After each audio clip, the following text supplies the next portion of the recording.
Ladies and gentlemen, buckle up because what just happened on CNN has the entire country talking. Ilhan Omar, she thought she could go on national television, trash the legacy of Charlie Kirk, and walk away without consequences, but instead, she ended up humiliating herself so badly that even CNN's Caitlin Collins was stunned into silence. That's right, guys. CNN, the safe place for Democrats, suddenly looked like the enemy because Omar was so extreme, so vicious, that Caitlin Collins really had no choice but to push back. Now, folks, it didn't stop there. In fact, President Donald J. Trump himself aboard Air Force One didn't just respond. He dropped the hammer. He flat out demanded that Ilhan Omar be impeached and even suggested Somalia should take her back. And as if that wasn't enough, you now have GOP firebrand Nancy Mace and even golf legend Phil Mickelson joining the chorus saying the exact same thing. Deport her. Drop a deport her in the comments down below if you want to see Ilhan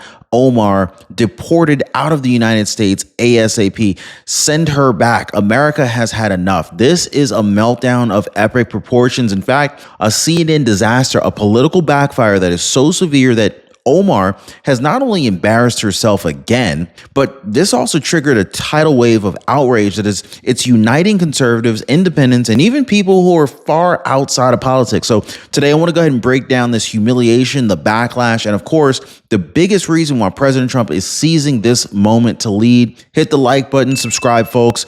All right. Let's go ahead and start with the shock factor, shall we? In the days following the tragic death of Charlie Kirk, one name shot to the very top of the headlines. Ilhan Omar. She wasn't trending for sympathy. She was trending, she wasn't even trending for respect. She was trending because of her vile comments and the shocking way that she handled herself on CNN. And here's the real kicker, guys. Even CNN's Caitlin Collins, of all people, yes, CNN's Caitlin Collins, suddenly she looked stunned, almost kind of like she didn't even recognize the guest that was sitting across from her. She pressed Omar on her remarks, asking whether she really wanted to kind of say those words in the wake of Charlie Kirk's death. Even, I can't even believe I'm saying this, even Caitlin Collins checked her on that one. Now, for once, CNN wasn't just providing cover. They were forced to confront the radicalism head on. And you could kind of feel the tension through the screen on that one. Now, how did Ilhan Omar respond? Did she step back? Did she apologize? Come on, not even close. Instead, she doubled down. She flat out refused to honor Charlie Kirk's legacy. Like, she just mocked the idea of resolutions in Congress that sought to recognize him. She sneered that Charlie Kirk belonged in what she called the dustbin of history. Folks, that phrase went viral for a reason, okay? It wasn't just cold-hearted. It was calculated. Even CNN's Collins was visibly disturbed by that. Because when somebody refuses to even show some basic human decency in the aftermath of a man's death, you already know that they've crossed the line. And so that was the moment that the mask slipped. And America got a raw look at who Ilhan Omar really is. After refusing to apologize, Omar didn't just stop there. She went even darker. In fact, she used one of the most disgusting analogies that I've heard on national television. She compared Charlie Kirk to Dr. Frankenstein, suggesting that he created the very monster that killed him. Now, let that sink in, guys. She basically said his death was his own fault, that his words and his influence somehow brought about his own assassination. That just sounds incredibly sick if you ask me. Now, conservatives everywhere, they flipped that analogy right back on her. In fact, because if anybody has been, stitching together a monster, look, it's Ilhan Omar and her progressive allies. They have been radicalizing young people, confusing them about their own identities, fueling resentment, and poisoning the culture with these all sorts of self-hatred and disdain for America. That's the monster, her monster. And yet she had the gall to pin that label on Charlie Kirk instead, a man whose only crime was defending conservative values, sharing Jesus with the world, and outrage doesn't even begin to describe it. And the best part, guys, Caitlin Collins, her face said it all. This wasn't a fiery debate. This wasn't CNN versus Fox News or something like that, guys. This was CNN's own host looking visibly uncomfortable and disturbed okay? Almost begging Omar to walk that statement back. But the reaction was so awkward that producers practically rushed to a break. I mean, Omar was so radical, so detached from reality that even Caitlin Collins, hardly a conservative champion at all in the least, ended up looking like a normal person with compassion. Think about how far gone you have to be to make CNN look reasonable. You hear what I'm saying here, guys? This is how bad that was. Now, here's a little secret. Thousands of people are already calling Chapter about Medicare. And when that many people move in the same direction, there's usually a reason for that, okay? That is why I partner with Chapter, because they're the team that most people trust with their Medicare choices. And one of our viewers, she said, I called because everyone else was talking about it, and I'm just glad that I did. Now, let me ask, are you going to stay outside the herd, or are you going to join what most people are already doing? Now, most people, they're calling the phone number right there at the bottom of your screen, or they're visiting askchapter.org/Ron. The phone number is 909-563-8279, and tell them that your friend Ron says hello, and, wish him a very good weekend for me. So then President Donald J. Trump, he weighed in, not as a candidate, not as a outsider throwing jabs and whatnot, but as the sitting president of the United States. Aboard Air Force One, President Trump did not mince words. He said Ilhan Omar should be impeached.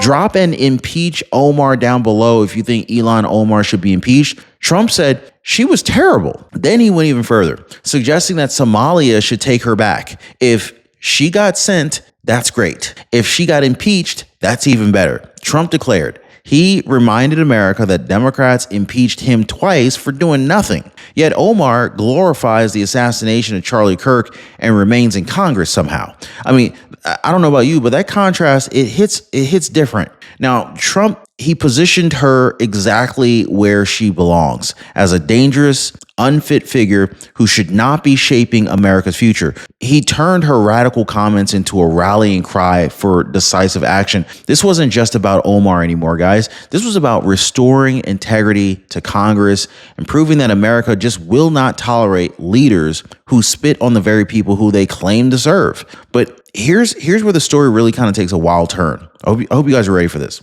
So even the sports world entered the fight. Legendary golfer Phil Mickelson, hardly a political figure whatsoever, tore into Ilhan Omar over her words about Charlie Kirk. He openly said that she should be sent back to Somalia soon. Now, think about the cultural weight of that moment, right? When professional athletes, people who normally avoid politics at all costs, feel compelled to speak out, I think it signals something a whole lot bigger. This wasn't just conservatives in DC. This wasn't just Trump. It was everyday Americans, athletes, professional athletes, commentators, voters, uniting in outrage.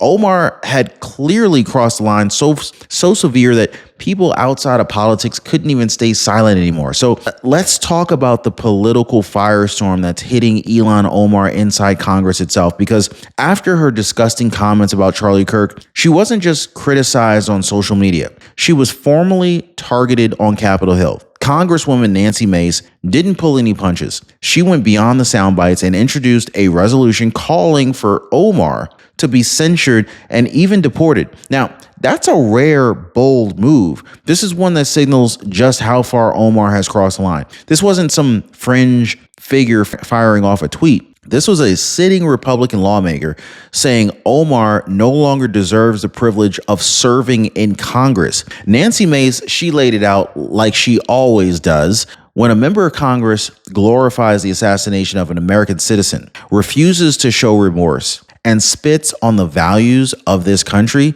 there must be consequences. And so how did Omar respond? With the same arrogance that we've come to expect from her. She brushed off Nancy Mace's resolution, claimed it included no direct quotes from her. But here's the problem. Everyone has seen the video. Everyone heard her say Charlie Kirk's ideas belong in the dustbin of history. Everyone heard her invoke Frankenstein to blame Charlie Kirk for his own death. The American people don't need a resolution to prove what they saw with their own eyes. Omar, she can go ahead and whine. She can whine about wording all she wants, but the tape doesn't lie. This is why Nancy Mace's move resonated, because it tapped into what millions of Americans already feel right now.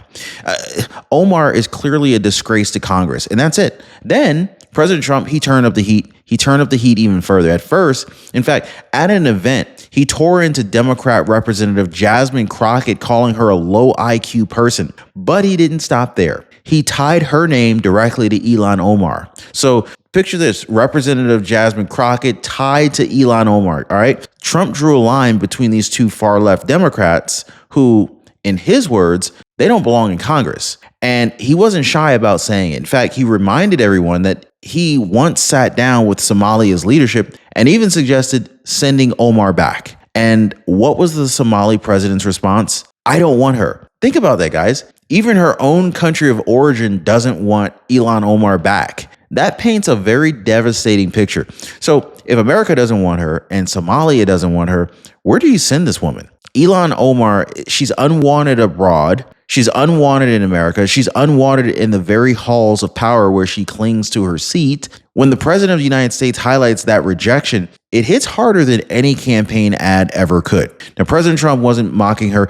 He was exposing the truth. In fact, Omar has no home. She's almost homeless herself. No loyalty and no credibility left. So now you got Nancy Mace pushing inside Congress. You got President Trump hammering the Oval Office, and even foreign leaders distancing themselves from Omar. This is a triple blow that leaves Omar politically isolated. And when you're isolated in politics, that's when the real collapse begins. So I want to go a little bit deeper here, because to really understand why Ilhan Omar's meltdown matters, you really have to look at where she came from and how she's operated ever since. So Ilhan Omar likes to present herself as a refugee, somebody who fled from a war-torn country in search of freedom and safety. Okay, so that's what she wants to project herself as, right? But the real story, it's a lot darker. You see, her family wasn't just caught up in the chaos of Somalia. They were part of the brutal ruling class, a regime that was so corrupt and oppressive that the Somali people themselves rose up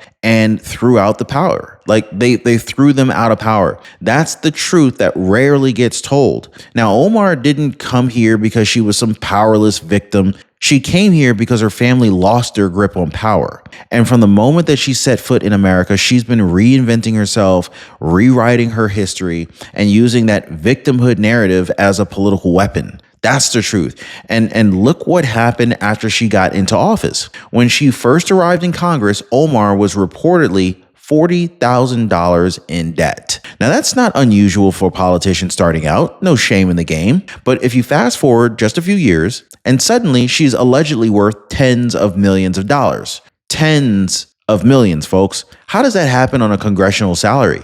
Think about that. The accusations write themselves. Maybe some backroom deals, misuse of campaign funds, funneling money to insiders, shady overseas ties. Everywhere you look, you see smoke. And where there's this much smoke, there's usually a fire. Her rise in wealth doesn't look like the American dream. It looks more like corruption dressed up as success. Now, here's why this matters so much right now. Because people are starting to connect the dots. Omar's history of corruption, her radical rhetoric, her disrespect for America, it all lines up. Her comments about Charlie Kirk, they weren't just cruel, they were consistent with a pattern of tearing down America while building herself up. And for the first time in a very long time, it feels like the dam is breaking, because the outrage isn't just coming from usual places. It's not just conservatives in Congress, it's Donald Trump as the sitting president making it very clear that she should be removed. It's Nancy Mace filing resolutions. It's Phil Mickelson, a sports legend, a golf legend, saying, send her back. It's people on social media, independents, moderates, even those who don't even follow politics very closely, they're all piling in. The anger is spreading like wildfire. So that's the bigger picture, folks. Ilhan Omar isn't just dealing with a political headache. No, she's facing a nationwide wave of backlash that she just can't spin her way out of. In fact, the calls for her impeachment, her expulsion, even her deportation, they're no longer fringe demands. They're mainstream. And that puts Ilhan Omar in the worst possible position. Unwanted in her homeland, unwanted in America, and even unwanted in the network that once protected her. So the question, the pressure's rising, guys. The walls are closing in on her.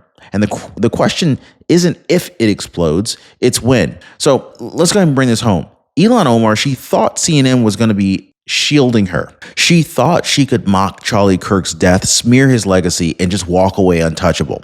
But the exact opposite happened. In fact, that interview was a disaster. It was a turning point. And she didn't just expose herself. She embarrassed CNN, and she gave President Trump and the American people the perfect opening to finally say what so many people have been thinking already. Enough is enough. Trump's not mincing words. He's the sitting president of the United States. And from Air Force One, he already laid it out clearly. Omar should be impeached. She should be expelled. And Somalia can take her back. He's drawing the line in the sand, contrasting her hateful rhetoric with the very values that America stands for. And when President Trump speaks with that level of clarity, it doesn't just echo through Washington, it rattles the entire system. And so look who else is standing up. I mean, you got Representative Nancy Mace hammering out resolutions to censure and deport. You got Phil Mickelson, a sports legend, throwing his voice into the mix. This is something that athletes never or almost never do. This tells you just how far the outrage has spread. This is not just a political skirmish anymore. This is a cultural rejection. It's moms and dads,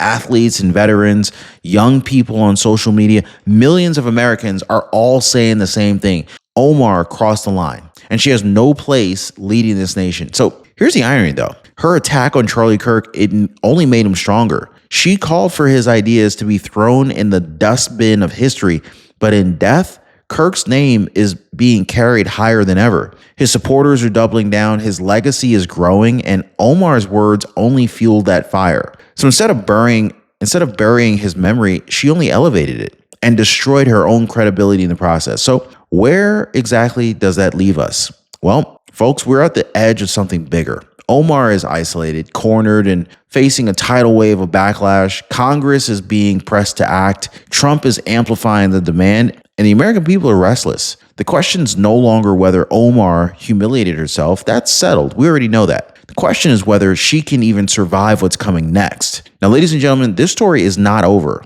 not by a long shot. In fact, the call for impeachment, deportation, and accountability, they're only getting louder. And the moment of truth is coming fast. Will Democrats protect Omar yet again? Or will the pressure from Trump, from Congress, from athletes, and from the American people finally break through?